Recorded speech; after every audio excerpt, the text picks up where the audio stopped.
A matéria de Atos dos Apóstolos, ou Atos do Espírito Santo, como alguém sabiamente sugeriu, é o único livro com conteúdo e caráter histórico no Novo Testamento. Sua historicidade se fundamenta desde o início com a destinação do livro para um certo grego chamado Teófilo, informando-o acerca da ampla pesquisa dos fatos e acontecimentos que ocorreram em Israel e Jerusalém. O livro delimita os fatos no tempo e no espaço.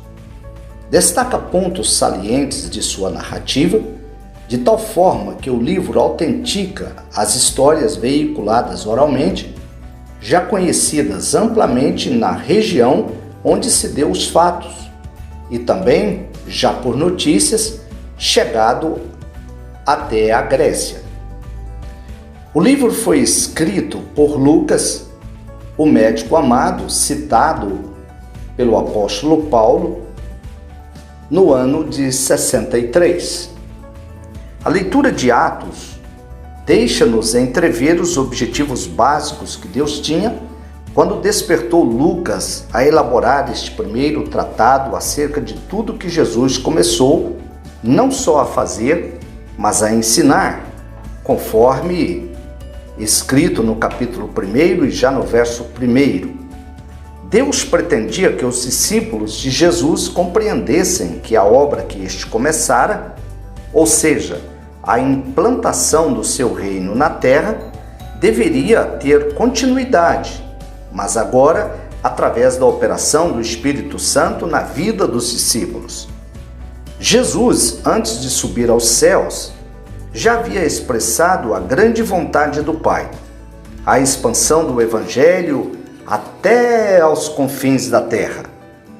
Também demonstrou que o cumprimento dessa vontade dependeria totalmente da própria atuação de Deus, pois a obra do Espírito Santo é uma providência para que a igreja proclame o Evangelho, dando prosseguimento à obra que Jesus iniciara. O versículo de número 8 do capítulo 1 nos revela toda a estrutura do livro de Atos. Veja, o versículo diz o seguinte: mas recebereis a virtude do Espírito Santo que há de vir sobre vós, e ser-me-eis testemunhas tanto em Jerusalém como em toda a Judéia e Samaria e até aos confins da terra. Se observarmos o livro, veremos que nos capítulos 1 e 2 os discípulos recebem poder para testemunhar. Posteriormente dão testemunho em Jerusalém. Depois, eles caminham até a Judéia e posteriormente chegam à cidade de Samaria, a região de Samaria. E finalmente, através do apóstolo Paulo, nas suas 3 viagens missionárias, eles alcançam até os confins da terra.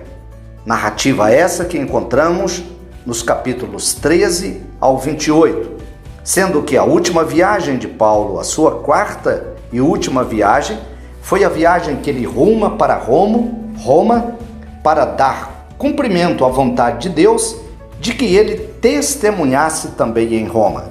Assim nós vemos o livro de Atos cobrindo toda essa extensão da história da igreja, que se inicia com a ascensão de Cristo no capítulo 1, na abertura do livro, e que se encerra posteriormente já com a idade de Paulo bastante avançada, quando ele próprio nomina a si mesmo como Paulo o Velho.